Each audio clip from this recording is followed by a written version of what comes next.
Alright folks, welcome back to another How to Win with Death Guard. Today we'll be covering the Bloat Drone. Quick rundown on the stats. Its movement depends on how many wounds it's got. Base speed of 10, once you go below 6 wounds it goes to 8. Once you go below 3 wounds it goes to 6. Weapon skill 4+, ballistic skill 4 up. Strength varies 6, 5, and 4 depending on wounds. Toughness 7, wounds 10, and the attacks vary depending on the number of wounds you've got, 3, 2, and 1.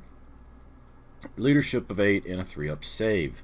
It does have disgustingly resilient, it does have demonic. This model has a 5+ invulnerable save. If it explodes, it does a mortal wound to each unit within 7 inches of it. So this could be good or bad depending on how close your models are. So what does this thing do?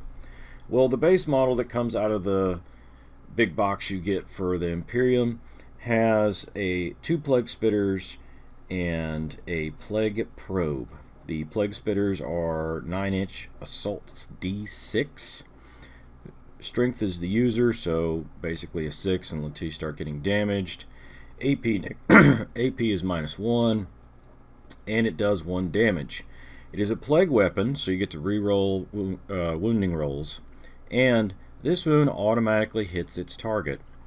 This thing is amazeballs against big blocks of infantry, especially if they have low armor.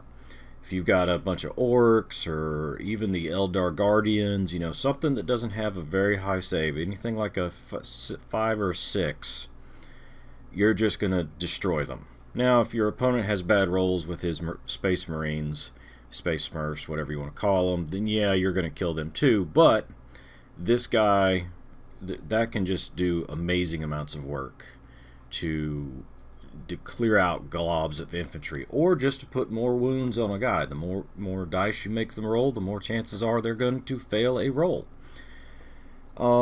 The Plague Probe is a melee weapon. Strength is the user. It does D3 damage, and it is a plague weapon. It has a -2 AP. I'll be honest, I've never actually used that.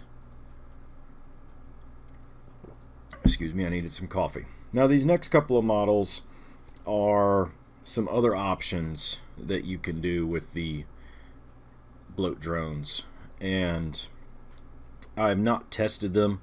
I've not put them on the tabletop because I don't own them. However, what you see above you now is the Flesh Mower. It is a +2 strength, -2 AP, and does 2 damage. Each time the Bloat drone fights, it can make 6 additional attacks with this weapon. So you're looking at a possibility of 9 attacks with the Flesh Mower itself. Okay, that is amazing amounts of damage that you can put out, or dice that you can put out with a plague weapon, so you get to reroll some of your wounds. And to me, if you had a couple of these buzzing around the tabletop, your opponent has to know they're there. They have to dedicate some amount of firepower to them. Otherwise, if they hit his lines at -2 AP, even Space Marines are going to start failing some of their armor saves that are pretty much auto-pass sometimes. Excuse me. +2 strength, so you're at strength 8. You're wounding just about everything. I think some vehicles may be a little bit harder, but your infantry, some of your heavier infantry, even some of the opponent's dreadnoughts will have a hard time dealing with that. I think that would be a good addition. It's, you know, at 10 inches, it's one of our more faster pieces.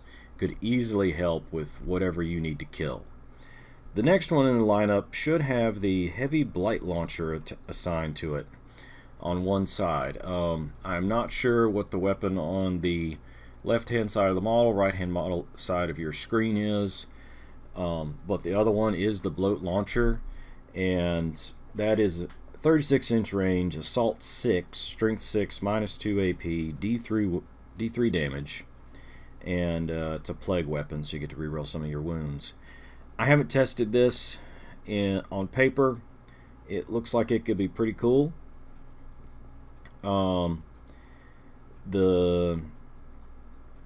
The thing of it is, it's the only weapon you really got other than your melee weapon. So you get D6 shots, so either you get 6 shots or you get 1. So, you know, it's the randomness of it. But it's a pretty cool weapon. I think it could do some good things against other enemy models. I have not tested it, but theory crafting, you put this out against anything, even some of the Space Marine spam that is out there, because let's be honest, a lot of people play Space Smurfs. You put that out, and their armor is now going to be at a 5-up for a save. They'll start to fail their armor saves the more you throw at them, the more shots of this you get on them, and you can put more plague spitters in the rest of, I'm sorry, not plague spitters, blight launchers in the rest of your army. So, what is y'all's list and thought? What is y'all's list and thoughts on this model? Is it worth taking at this level of game if you've got 2 of these models and you want to make one a blight launcher, one a flesh mower, or you want the standard one with the two assault D6 guns? Let me know your thoughts and comments. Put them down in the description in the section below. Remember to like, comment, and subscribe. Check out the painting challenge that Idic Beer is currently doing. I will put a link to it in the description below. Let's get our models painted together and just have some fun. Talk to y'all later.